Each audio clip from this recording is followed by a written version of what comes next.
have to give up this sort of lifestyle, now the Indians are much more likely to say yes, right? And not so much yes as we really don't have a choice, right? And so that's generally the way that goes. The Comanche Indians actually, their last big chief is a guy named Quanah Barker. His mother was Cynthia Ann Barker, the white woman that was kidnapped. And Quanah Barker actually talks the Comanches into going on the reservation because he points out to them that the government's just going to kill all of us, right? If you go raiding, you go attacking people, you go kidnapping people, you murder people, that's going to give the government all the excuse it needs to simply kill us all, exterminate us, and they will. What's that? Outnumbered. Yeah, I mean, there's not much you can do about it. So the Comanche get together as a group and decide that Quanah Barker's maybe not an idiot and go on to the reservation, right? And as you might imagine, that never works out the way that it's supposed to, right? The Indian Affairs Bureau, it's the Bureau of Indian Affairs for the federal government. Now it's part of the Department of the Interior. They typically embezzle the money that's supposed to go to the tribes. They don't give them the food that they're supposed to get. The reservations are typically run in a very corrupt manner. So it puts the Indians in a terrible position because frequently they end up having to go back to raiding in order to survive, which means the government can then say, oh, well, we signed this deal with you to go on the reservation and you stopped raiding and you broke it, so we're gonna kill you all or throw you all in jail. And so the Indians get put in a very terrible position as a result. And so for a while, by the way, Wyatt Earp, who later will become infamous for a certain gunfight at the OK Corral, which was a gunfight in the street outside the OK Corral, which actually wasn't a corral, and it was a whole, none of that actually happened the way that it did. Oh, for a while he did that in like, not Nebraska, but maybe Colorado. And eventually, that's where he met Bat Masterson, who was a good friend of later years. They both were Buffalo Skinners. You could get usually $2 a Buffalo Hide, which was pretty good money in those days. And so another thing that we could mention is to sort of give you a kind of very specific example of all of this is the Sioux Indians. And there's a number of wars that get fought between the American federal government and various Indian groups, right? That's why they usually call it the Indian Wars, plural. There's a series of wars against the Apache. There's some against the Modoc Indians in Northern California. There's the war that Oliver O. Howard will prosecute against the Nez Perce. The Sioux Wars are sort of a little bit more famous, but it serves as a pretty good illustration of how these things sort of work, right? So what happens is the Sioux live in the Dakotas, particularly South Dakota. And in southeast South Dakota, really in the sort of that kind of region around there, there's an area called the Black Hills. The Black Hills are an area that the Sioux live in, and they view it as an area that's got a very good connection to the sort of spirit world, sort of religiously significant area. So the Sioux live in this area.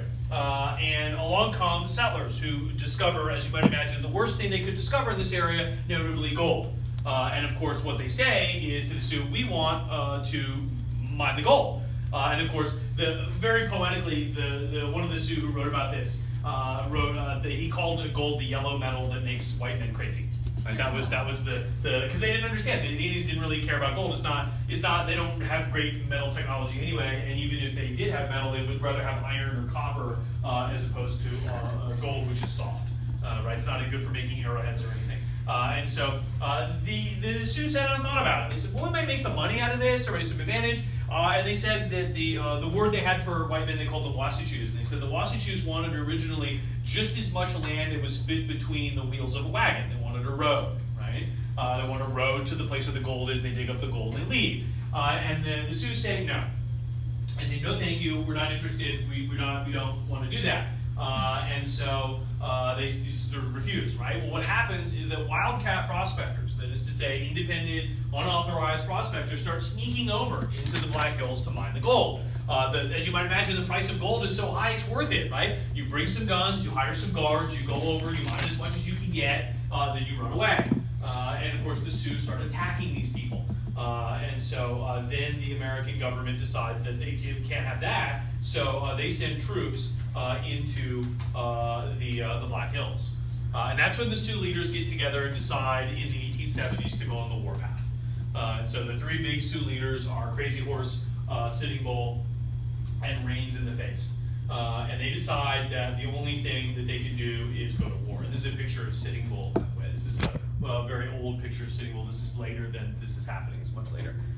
So they decide that the warpath is this we have to fight, right? I mean, might lose, might win, but you can't just let the settlers and the American government completely disregard their word. And so off they go into the warpath, and the American government sends in the cavalry, right? right? And the most celebrated incident that occurs during this whole thing is in 1876, when George Armstrong Custer, a very headstrong and hot-tempered and, let's say, not a particularly level-headed cavalry officer, leads the 7th Cavalry into the Black Hills. And the Sioux, they made a trap for him. They string out a bunch of Sioux and they reel him in like a fishing line, right? He sees a scout, so he follows, and here's another scout and another one, and he just follows and follows and follows and follows, and then all of a sudden he comes over a hill into a little valley, and there the entire Sioux war party is several thousand Sioux Indians, and they massacre him. Right, and so this is Custer not long before the Battle of the Little Bighorn, as this comes to. And Custer had the misfortune of getting into the worst part of the Union Army, the cavalry, which is the part that stank during the Civil War, and he just barely began to get to the top and enjoy success right as the war ended. And so as a guy who was primarily interested in sort of kicking butt and taking names, the Army's not a great place to be in when there's no war, right? When the war's over, guess what? There's no room for promotion. Everybody's being, discharged. The ranks of the Army are going to go way down again because they're not going to want to pay for it, and that means that you're going to be stuck being a captain for 20 years or whatever, right? And so Custer enjoys a resurgence of his fortunes on the Great Plains. There's Indians to be fought, after all, glory to be won, and fame to be had. But he's not much for, let's say, thinking critically or sort of not. Yeah, he's much more of the write in, shoot first, and ask questions later, or not at all sort of thing. And so he was, by the way, married, but also was quite the lady killer with the long blonde hair. And so you can see this is the picture that was painted to commemorate it, and this is Custer being butchered by the Sioux at Little Bighorn. And so you can see Custer's there on the ground right there with the pistol, about to get killed by a Lakota warrior with an axe, right?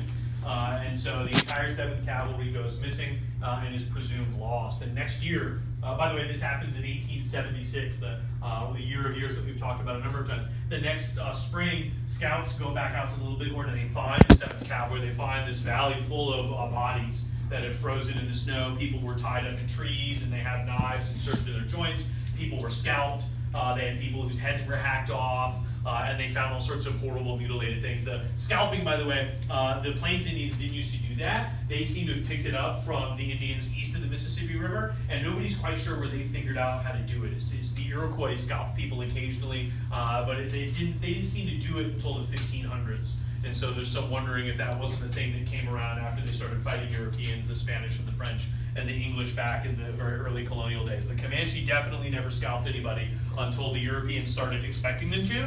And then, as you might imagine, when the Comanche figured out what scalping was, they thought it was pretty neat. After all, they were the Iroquois and the Comanche alike were big fans of invented torture. I mean, that's the best thing to do on a long winter's day when you're really bored, is get some guy you don't like from a neighboring Indian tribe or a white guy and come up with a great way to torture to death for like 36 hours. So Indians who allied themselves with the government, the Comanche, those are their favorite targets. The Tonkawa Indians often worked as scouts with the cavalry, and the Comanche would ride through a blizzard to catch a Tonkawa and torture him to death. And so when they figured scalping out, they thought, well, that's just that's neat. To do that. And so, but again, there's a lot of research in scalping. There's a really good book by a guy named James Axtell where he tries to figure out where scalping actually came from. And so, having said that, let's talk about the whole thing for a minute. Is the Battle of Little Bighorn a big victory for the Sioux Indians? It's huge. They defeated an entire regiment of the U.S. cavalry. That's staggering. On the other hand, in terms of the overall war that the Sioux are fighting, is it actually a victory? No, it's a terrible defeat, because now, first, is this the only cavalry regiment that we have? No, there was 7, implying there's at least 6 more, right? And boy, we could get more where those came from, right? But also, if you're the government, you can now say to people, look, this only proves that these Indians are savage monsters, right? They butchered an entire regiment of cavalry. Now, for the government to send more soldiers into Little Bighorn, well, that's only going to seem more justified, right? It's only going to seem necessary. Now that this kind of thing has happened, right? And so the irony is that the Sioux win a major victory, but it turns out to be actually a pretty big defeat, right? And within less than a decade, the Army has flooded the region and pretty much driven the Sioux to extinction, as we'll see. And so, by the way, this picture has a long and interesting provenance. There were some brothers who immigrated to the United States from Germany, and they started making beer in the Midwest. They were the Budweiser brothers. And it turns out that most Americans in the 1800s made their own beer or bought locally made beer. Mass-produced beer was like a weird thing that nobody thought that you would want that, right? And so they struggled, the Budweiser brothers struggled to come up with a way to sell their beer. So finally they came up with the idea of owning and operating saloons. They would sell beer, but they would also operate bars as well. And of course the bars would sell their own beer. And so they came up with the idea of franchises. What they would do is they designed essentially a beer in a box, or a bar in a box, right? They come up with decor, they had a manual for people how to run it, and they had the interior decorations and everything, all the procedures and everything. And so they would go to a place that they thought would benefit from one of their bars, and they would hire someone to run it, or someone would buy, pay them, go in business with them, and they would pay to buy a spot, build it up like the bar, put in everything they need, supply it with regular, amounts of beer, and there you go, right? It's exactly like a franchise fast food restaurant today, right? Where if you go to McDonald's, you say, I think I could build a McDonald's here and make money. McDonald's will literally just drop the restaurant in fully stocked, ready to go off the back of a truck, right? And that they're all the same, right? And of course you buy the stuff to make the hamburgers and the french fries from McDonald's. You run a Budweiser, a saloon, they will sell you or deliver to you Budweiser beer on the regular that you can sell. And all those saloons were identical. They had the same wood paneling, the same brass railing on the bar, the spittoons and everything. And so they bought this painting of Custer's Last Stand, and they mass-produced copies of it. And so in every Budweiser saloon in the Midwest, if you went in, you would get beer and salted peanuts, which they liked because the salted peanuts made you thirsty, so you drink more beer. And you'd look up and you see Custer getting beheaded by a Lakota Sioux warrior in the background. And so all of these things went away because in the 20s, when they banned alcohol, Budweiser had to close all of the saloons, so they sold all those things at like flea markets and stuff. For a long, long time, you could find copies of this thing in the inevitable flea market.